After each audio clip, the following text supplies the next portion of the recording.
Hello everybody, welcome to Tiny Death Concerts. I'm here with Dylan Smucker.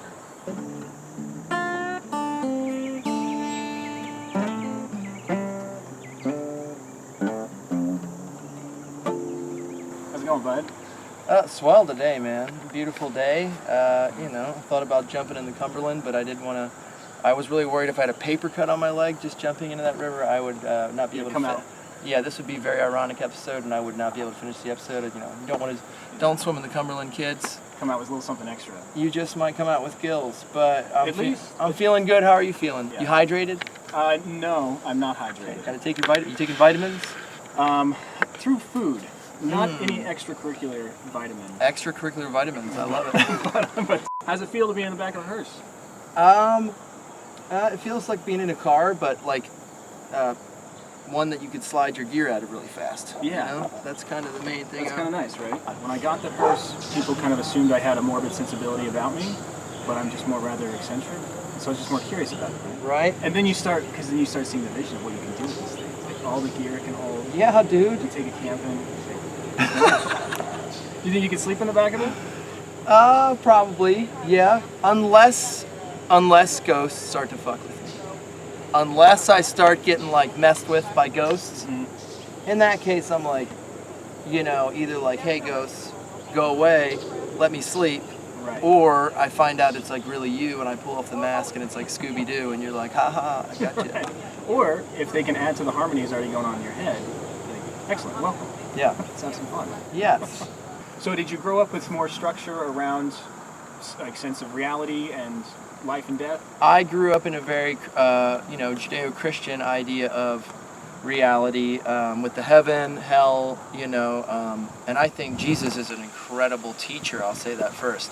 But every religion has its dogma and its way to control people and control their minds, and humans are often, look at the world half the time since World War I and II, and even up to now, how easy it is to control people's minds is if you have the tools of propaganda. So when did this transition start? You had a little bit more of a structured... I grew up with that, and outlook I guess that transition started when I realized the power structures of the world, and I still read the Bible occasionally.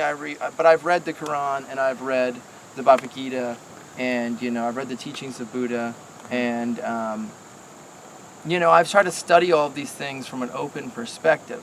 And that all did start mainly when, and I know there's a lot of theologians who might get, weird about this, but there was something in the Bible that said the Jews asked the disciples, and the Jews asked Jesus, they said, in the prophecies we know that Elijah must return to prepare the way for Christ. And Christ said, Elijah is among you, you have chose to abuse him. And then my notes were like, he was referring to John the Baptist. And I was like, what? And then I studied it all like over and over in different translations, and I was like, what? And then the translations, a lot of people say they're like, the spirit of Elijah was over John the Baptist. I'm like, okay, what does that mean? Right. And then I'm like, wait a minute, reincarnation? Maybe? And then I got into Buddhism and really opened my mind to that. This is all after I studied all the gnarly occult stuff and kind of pulled away from that. And I was like, okay, now I want to study all these world religions, see if I can find something here. And Buddhism is like a practice. It's not like you have to worship Buddha or whatever. It's like you read this guy's parameters for a good life, and it's like just all good shit. You read it and you're kind of just like, this is almost the same stuff Jesus was talking about, which is crazy. He was before the birth of Christ, in the middle of the Roman Empire at the time, and then this little guy, this guy, who obviously probably wasn't the guy we know of today, but the historical Jesus definitely overturned a control structure at the time. Revolutionaries are always killed. I look at him more as a revolutionary. So my paradigm of all that shifted from what I saw and was told, and I do believe a lot of these fables, and I love the Greek myths, and I love it all, and I think there's so much validity in all of it. But for me, I really started to dig into finding it for myself and feeling it, more of like a scientific aspect. Like, what am I seeing personally? What's happening to me personally in my dreams, in my waking reality, that forms my belief in a greater consciousness, life after death. The bigger things then. That's where my brain goes, Because you never question that there's something else there. Never once. Never once. It was more trying to see its face. But even the Bible says no man has seen the face of God. So it seems like through your studies, through the stuff, you kind of centered in on Buddhism. Centered in on Buddhism and reincarnation for me. And, there's a lot of people who might say, people who, my relatives who are Christians and stuff, and who would say, that's outside the parameters of the Bible. But I have my own reasons for, like I said, citing the Elijah thing that kind of started it for me. Kind of realizing, wait a minute, maybe we can do this more than once. Maybe your energy can cycle and do this more than once. Maybe you only get once, but maybe you get, wouldn't it be more fair if we got 3 or 4 tries? It might just be a little more fair if it wasn't like, you had 1 chance, vanished. Right. And for me, I've had about 6 that I can remember. Okay. And they all give me strength in different ways. And the most fascinating one that happened to me, which really solidified it for me. And mind you, at the time I was praying, show me what happens after I die, show me what happens after I die, show me what happens after I die, show me what happens after I die. In and out for months. For months. Then I started having sleep paralysis and seeing my body and being above my body, having these wild dreams where I can't get back in my body, having like demons in my room just like taking my energy like while I'm outside my body, but they're there and they're torturing my consciousness, not even my body. It's so the dreams were so strange. But I could see everything in the room. I could see where my dogs were sleeping. I could see the heater. I could see everything, where my clothes were. Yeah. And I also here's where it gets spooky though. I was waking up and my clothes were outside when it was cold, so I'd like sleep in pajamas and a t-shirt. And because we had this old rickety house at the time, years ago. And I'd wake up and my clothes would be outside and the door would be like locked. Yeah. And I went to sleep in clothes. What the fuck, dude? And that kind of shit happened a lot.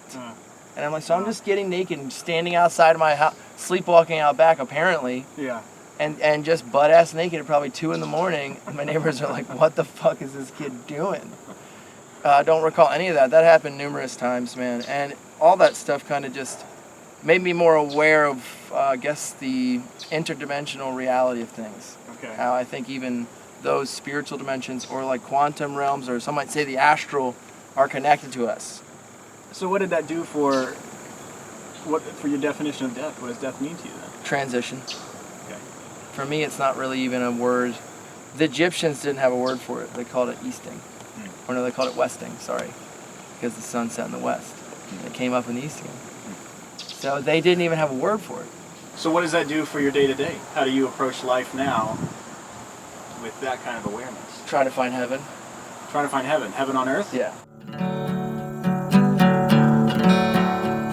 When no one liked my singing voice, no one liked the way I walked the talk.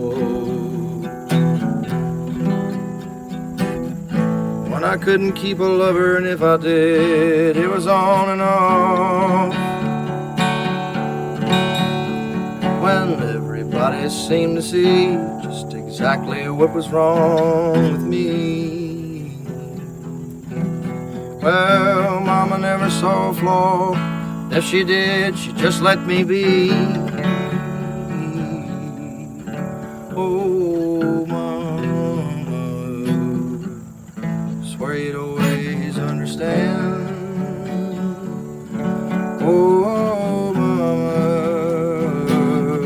I'd swear you were my only friend. Sometimes I was lost at sea, sometimes I could barely breathe. Sometimes I was lost at sea, sometimes there was nobody around.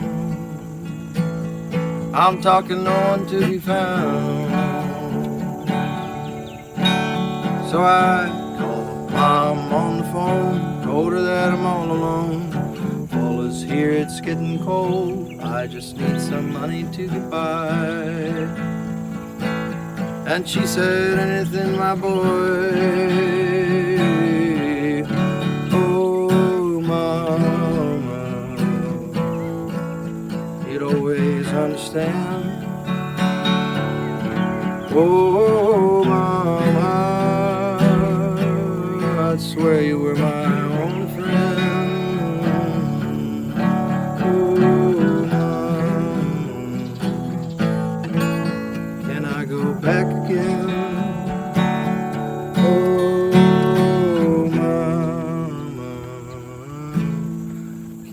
let's go back again. Okay, a little cute song. Tell people where they can find you and listen to your music and You stuff. can find me on Instagram. I got a link tree on there as well. It's got all the dates for shows coming up. Just keep an eye out for the name Smucker, you know. I don't want to see any Welches in your house. Thanks, man. Thank you, bro.